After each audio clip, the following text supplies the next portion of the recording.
So today, we are here to talk about global macro outlook and approaches in managing portfolio for the next 12 months.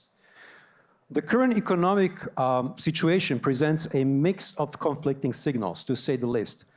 I'll highlight some of the most noticeable one. Number one, equities are rising like the bull market just started. The S&P 500 is up 22% year to date, having the best performance in 27 years and hitting 47 all-time highs this year. We're currently back to extreme greed on fear and credit index. Number two, global central banks are cutting rates as if global recession is already here. Number three, bonds are falling like the Fed is raising rates again. 10-year US Treasury went from 365 just a few weeks ago to 420, 425. Number four, gold is rising like the Fed is aggressively cutting rates.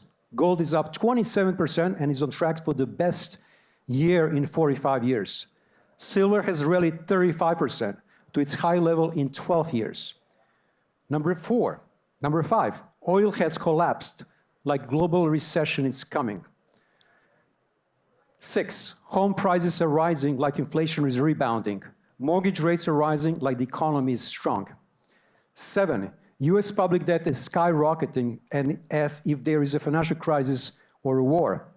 US debt interest payments now total nearly 1.2 trillion annually, consuming around 23% of total tax revenue.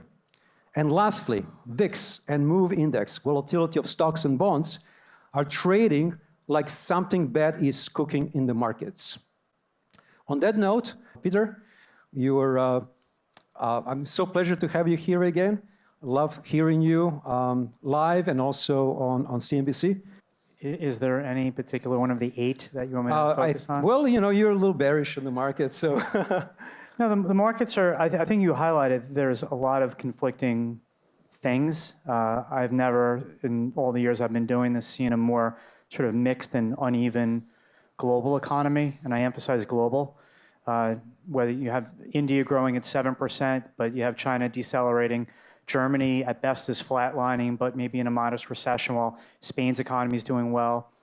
Even within the US, you have the upper income consumer that's doing just fine. The lower income consumer is very stressed and value conscious and seeking out deals whenever they can get it. You look at the housing market, the existing home sale market is at 30-year lows, but the new build market's doing better. You have manufacturing that's in a recession, but if you're building a manufacturing facility that's related to the CHIPS Act or the IRA, you know, you have a job right now. So I think all these things together makes it, you know, highly confusing. And I think it's even sort of confusing the Fed. If you read the Fed's beige book, you read the first sentence of the beige book, of the 12 districts, I think 10 are flatlining and 2 are seeing mild growth. That does not equate to a 3% GDP figure. So the Fed, of course, is looking at the beige book and using that as an input to how they decide on monetary policy. But even within, you know, the equity market, you know, up until July, it was all dominated by all the names we know. Then luckily, the market started to broaden out, but those big cap tech stocks sort of topped out. You have bonds, yeah, the Fed's cutting short rates, but long rates are going straight up, as you mentioned.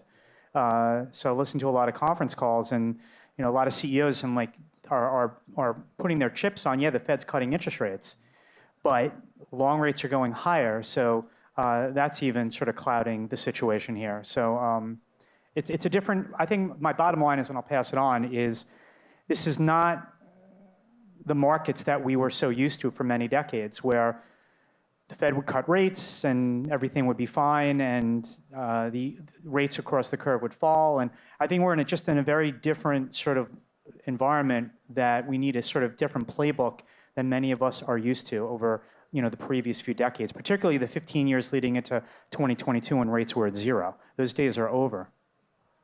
Yeah, I'd like to add here, credit card interest rates has hit an all-time high of 23.4%. That's pretty much all-time high. The number of zombie companies in the US is surging. Companies that are not making any money, 70%. And also S&P 500 valuations are at levels reminiscent of the 2000 dot-com bubble, with the price-to-book ratio now at 5.2x, the highest on record. Any comments on that for you, before we pass the torch? Well, interestingly, in Q3 on the earnings side, the top seven, the loved seven are supposed to generate all the earnings growth. The 493 earnings growth expectations are 0. Yeah, the market's expensive, but it's been that way for a while, so it's always hard to know when valuations matter, and they don't. I always like to say they don't matter until they do. So we'll have to see on that. I think as we head into tech earnings this week for Q3, the most distinctive thing for me was when we looked at big cap tech earnings for Q2, is the market started to differentiate between those spenders on AI and those receivers of that spend. So the $15 to $17 billion per quarter that Microsoft and Meta and Google and Amazon were all announcing, the markets finally said, okay, we need to call a timeout on this. This is going to be an earnings drag for a period of time, and we don't know when the revenue growth from this is going to be.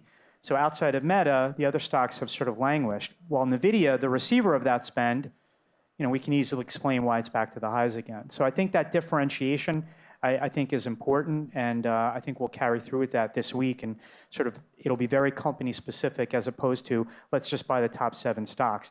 Now it's very fragmented, I think.